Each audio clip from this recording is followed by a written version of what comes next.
Welcome back, everyone, to this week's edition of Inside ECAC Hockey. Bernie Corbett pleased to be joined on the women's side this week by the head coach of the RPI Engineers, Bryan Vines. Bryan, welcome, and a welcoming start for your RPI Lady Engineers at 6-1-3. Yeah, we've had quite the start to our year. I think probably from what I've heard, our best start record-wise since 05-06. So it's been a tough stretch of 10 games, but also an exciting stretch of 10 games. Started off with a pair of games at home with RIT. Played to a tie both nights, and then just to recount, you hosted Stonehill, new to Division One. Did not give up a goal that weekend. And played through the first, amazingly through the first two weekends, gave up just 2 goals with the 2 shutouts, the 2 1-1 draws that you played the first 2, and then had a chance to get out on the road to Bemidji. How important just to get out on the road in terms of the team coming together? Oftentimes, that's a pretty good thing for a team early in the season to just have an opportunity to spend time as a team and really focus on hockey as you did out at Bemidji. Yeah, no, for sure.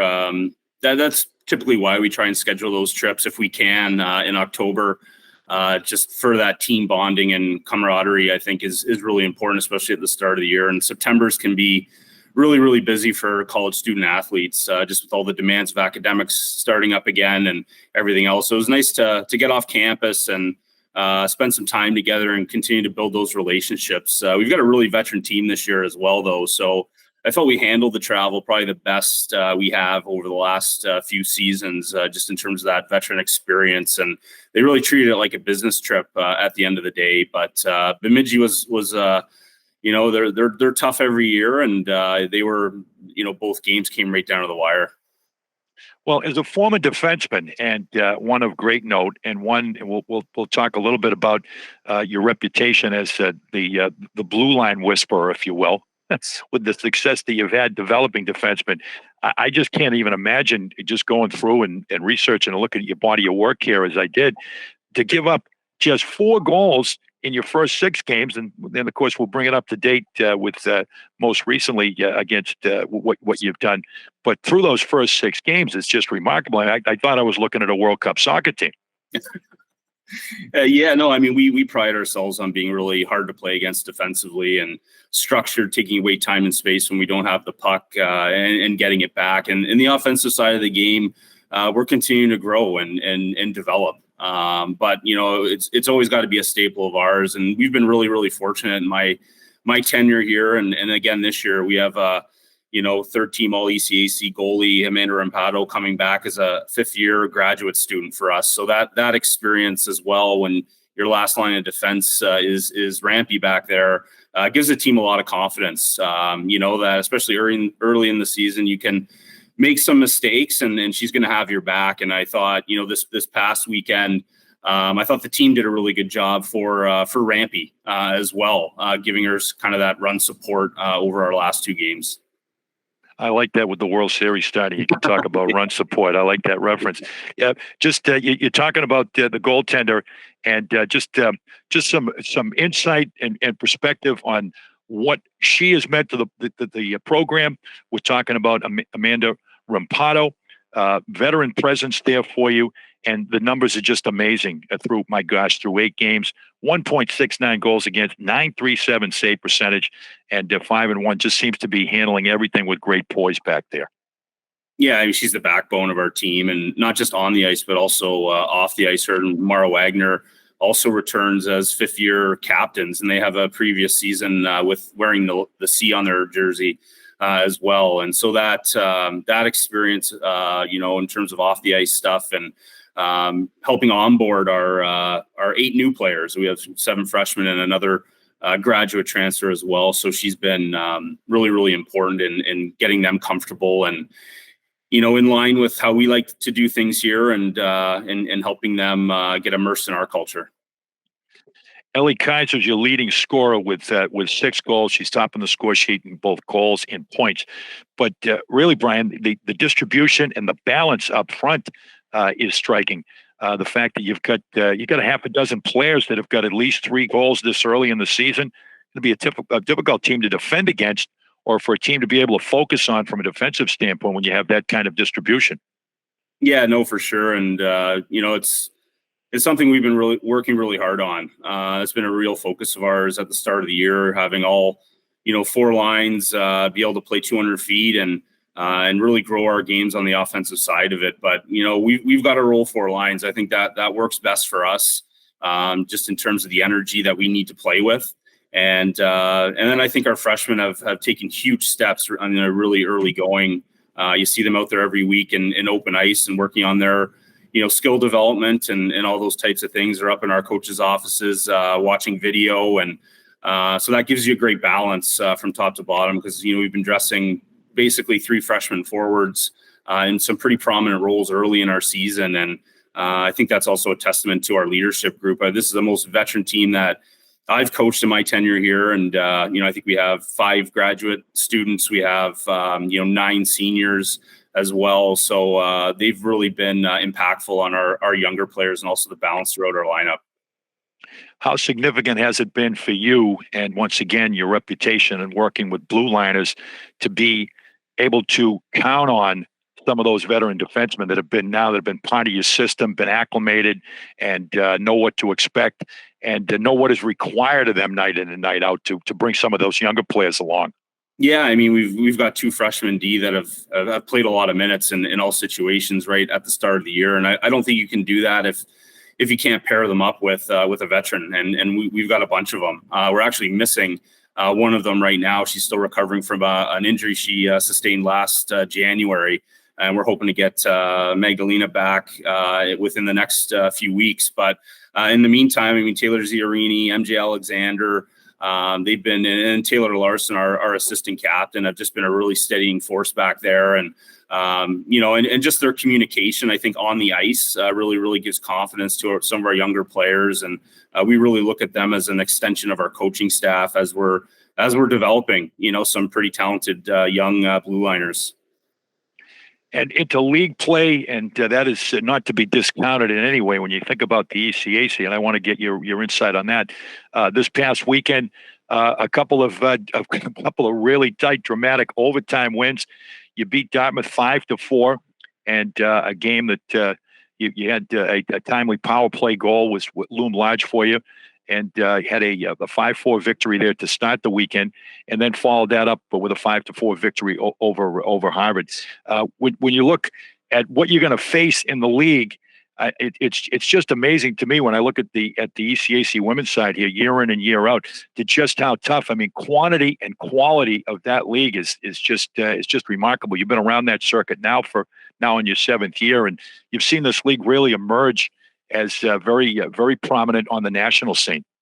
Yeah, I think 7 teams are ranked right now, and we're going to play 2 of them this weekend. But right. And our focus is really always on us and the things that are under our control. But it's a special league, and it's just gotten better and better every year that I've been in it. And I think with this COVID year that we're still working through, I mean, you have 5th-year All-Americans coming back as well, and that just makes the product and the game just unbelievably exciting. I mean, the talent level and the skill level in our league is second to none. And I think a big thing that might be overlooked sometimes from an ECAC perspective is just the depth in our league as well. I mean, we definitely have a lot of ranked teams with national level, but I mean, you can't take a night off in our league. You have to be extremely well prepared, and you've got to be willing to put together 65 minutes each game if you're going to give yourself a chance. So we're excited for the challenge this weekend with Colgate and Cornell coming in to our rink, and see kind of where we stack up against them. Should do a lot for the confidence level of the team. Battle tested on what you did last weekend. You got a very late one to tie that game against Dartmouth and get it to overtime. Yeah, I mean, a 6-on-5 goal and a freshman, Andy Chinkova, just had an unbelievable shot from the blue line with traffic, and then, like we talked about earlier, it's something that we've been really focused on. And, it was interesting in that game. I think we went down 3-0 pretty early and then battled our way back in the second period. And I thought that really spoke to the veteran presence we have on our roster. Going into the first intermission, there wasn't any panic. I thought our upperclassmen were, felt that we could claw our way back, and we just basically need to stay out of the penalty box. I think another lesson we learned against Harvard in the first period as well. I think we had 9 minutes of penalty kill time and put ourselves back. But I really like the resiliency and the response that we got from our team to see them not be fazed by that and stick with the game plan and the process and buy into the adjustments that we had to make going into the second period. I thought, we can definitely build confidence from that moving forward. Well, no doubt you handle and be able to manage adversity, which I'm sure you'll see plenty of when you're playing in the league night in and night out. And now your seventh season, you mentioned about COVID was sprinkled in there, and the last 2 years. I mean, with the 6 victories, you've almost matched the win totals of the last 2 years when you won 9 each year. As you perceive the program at this point. Every coach has a vision. They look at things when they take over a program to put a program in their own image. How do you see it now in your 7th year in terms of the steps that you seem to be taking? It certainly looms large and is reflected in the record here in the early going with what you've done non-conference to get ready for the rigors of the ECAC. Yeah, I mean, I think it's been, it's been a process trying to build this thing, and we definitely took a step back through COVID like everybody else did. Our situation was a little unique in terms of not being able to practice and train on campus. But I thought because our culture has grown so much over my time, I thought our players handled that as best anybody could in a really, really difficult situation. They found opportunities off of campus to continue their training, and some, took a virtual class load so they could be closer to home and play and everything else. But as we're building, I think, culture is always the foundation and of your program and your future success. And the vision's always been the same, with RPI. We want to be the first in our program's history to raise a banner. And we're playing in, like we talked about, the toughest league in the country. So you got to have patience with that. I think you have to bring the right people on board, and I love our group. I think more importantly, we've got unbelievable character and wonderful people who want to be about something bigger than themselves. And when you have that, good things can happen. And we're excited about the start. But as we know, we've got, a really strong slate of league games coming up here at home. We've got family weekend coming up this weekend as well. So we'll have parents and families in the stands. And we just want to keep getting that 1% better every day. I think that's been our focus all along is the controllables and, bringing the right attitude and effort to the rink every day. And you coming from the men's side, now, once again, your 7th year as the head coach of the RPI women. You spent the previous 8 on the staff with Seth Appert, and the body of work with your defensemen is listed there with 5 All-Americans, 6 guys in the NHL, 8 were all ECAC, a couple of rookies of the year, a couple of players of the year, all the guys that you work with. As you look at it from that area of the game, whether it be the men's or the women's side, Bryan, I'm intrigued to get your answer on this. What do you think the most important element it is when you're training, teaching, and schooling and bringing along defensemen? What do you really try to get across? What's maybe your main point of emphasis to make them better and to have them grasp the game?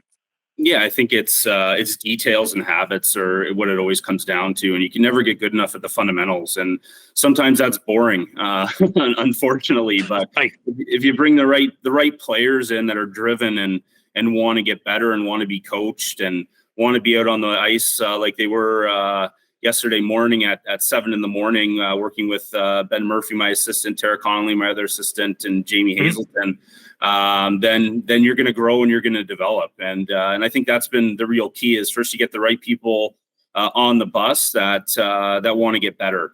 And then you go to work at the fundamentals and the habits and details of whatever your position and role is within the team that can help you be better. And I think the big thing with the D is I don't think they realize when they get to the Division I level just how simple you really have to make the game. Sometimes our young players can complicate it, and they're looking 100 feet down the ice when they've got a really good 5-foot option right in front of them. So it's really a lot of video work and talking about decision making and what we're trying to accomplish. But 99% of the game is played without the puck, and we spend a lot of time working on that. And that's, things like footwork and stick position and kind of the little habits and details that you want to hammer home to where they're not thinking about them in a game. Something as simple as stopping on a puck or how you approach somebody below your goal line, and you're trying to flush them away from your net and close and pin. And I think it's repetitions and it's hard work. And I think when you have the people that want to buy into that, they grow and develop. And I think we've seen that, on my time on the men's side and the women's side. Muscular memory is what it's all about, right? To be able to establish that and put that in place. When you were hired, you had not had experience on the women's side, had not had experience head coaching, and came in and had the opportunity. I'm always also intrigued with guys that spent time coaching on the men's and women's side. I remember when Ben Smith became the women's national team head coach back 25 years ago in that first gold medal, and he absolutely just loved it. He loved the experience. Remember him talking to me about he liked the fact that there was less physicality, more skill, more creativity in the game as far as puck moving and being able to make plays and so forth. Your opinion now as someone that spent a considerable amount of time on both sides and qualified to give the answer about the coaching on the men's side versus the women's side. Honestly, I think the two sides have really, they've come closer and closer together. I mean, our game is extremely physical. And I think on the men's side, they've really eliminated the open ice blind side hits. Yep. Dangerous. That have led to concussions and health problems on the men's side. But I think they're really the two sides have really merged, and I think that's what makes hockey special. I think the games are very similar and growing more and more. So I mean, just in terms of the skill level has never been higher, I think, on, if you're just watching an NHL game or a men's college hockey game. And I'd say the same for the women's side. Probably the biggest difference is, I think on the men's side, you might see Connor McDavid leave after his freshman year. And on the women's side, as our pro game is starting to grow and everything else, you might see that. But typically you're going to have your players for all 4 years. And then with the COVID year now, you're going to have them for 5 years. And I think that's special. That's a special part of our women's game because there's so much that goes into the college hockey experience other than just, games and skill development and travel. I think it's the relationships that you form. And, the longer you're in one place and committed in one place, I think, it's those experiences that really change your life. At least they did for me. And I think that's what I've really, really enjoyed about the women's side is, the buy-in, not just into the hockey and all the things that entails, but also the academic side of it, the social side of it, the community side. I mean, we had a two-time hockey humanitarian finalist just graduate from our program in Hannah Price, and she's playing pro hockey over in Italy right now. And, I think like her experience here, I think speaks to what makes college hockey and women's college hockey so special. Oh, indeed, the case. Very well said, and the way that the two games have come closer together. Well, when you were hired, they talked about interim head coach Bryan Vines. I think you stayed. The interim was removed a long time ago. Here now in your seventh season, and ready for new challenges this weekend, Bryan. And wish you luck moving forward. Hosting Colgate and Cornell at Houston Fieldhouse this weekend. And beyond, and hope to talk to you again here down the road with Inside ECAC Hockey. All the best. Yeah, I appreciate it. Thank you, Bernie. Bryan Vines, our guest, head coach of the Lady Engineers at RPI here this week on Inside ECAC Hockey.